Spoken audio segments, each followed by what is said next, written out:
And I tried hard to be proud of my service, but all I could feel was shame.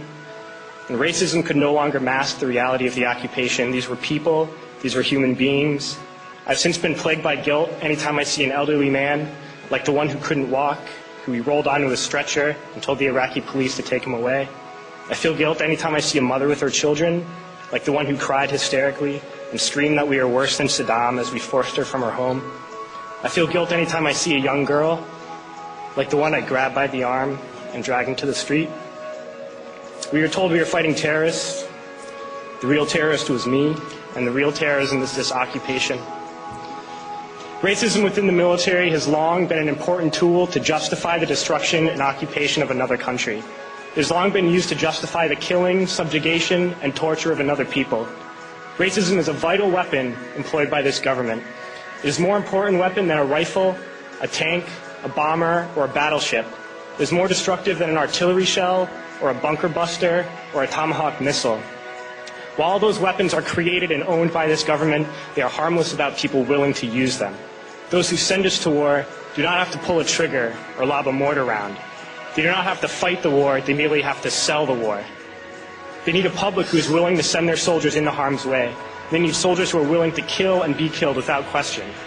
They can spend millions on a single bomb, but that bomb only becomes a weapon when the ranks in the military are willing to follow orders to use it. They can send every last soldier anywhere on earth, but there will only be a war if soldiers are willing to fight. And the ruling class, the billionaires who profit from human suffering, care only about expanding their wealth, controlling the world economy. Understand that their power lies only in their ability to convince us that war, oppression, and exploitation is in our interest. They understand that their wealth is dependent on their ability to convince the working class to die to control the market of another country. And convincing us to kill and die is based on their ability to make us think that we are somehow superior.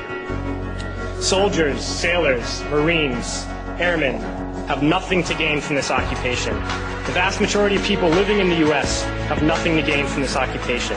In fact, not only do we have nothing to gain, but we suffer more because of it. We lose limbs, endure trauma, and give our lives.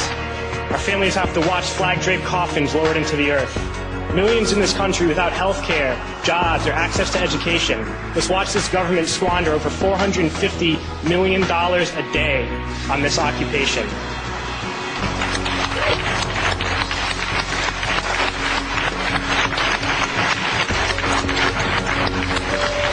Poor and working people in this country are sent to kill poor and working people in another country to make the rich richer.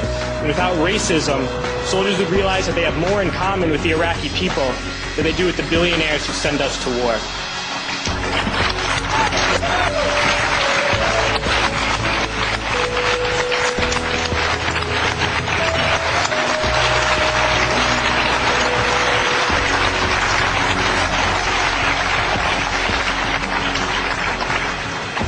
I threw families onto the street in Iraq, only to come home and find families thrown onto the street in this country, in this tragic and unnecessary foreclosure crisis.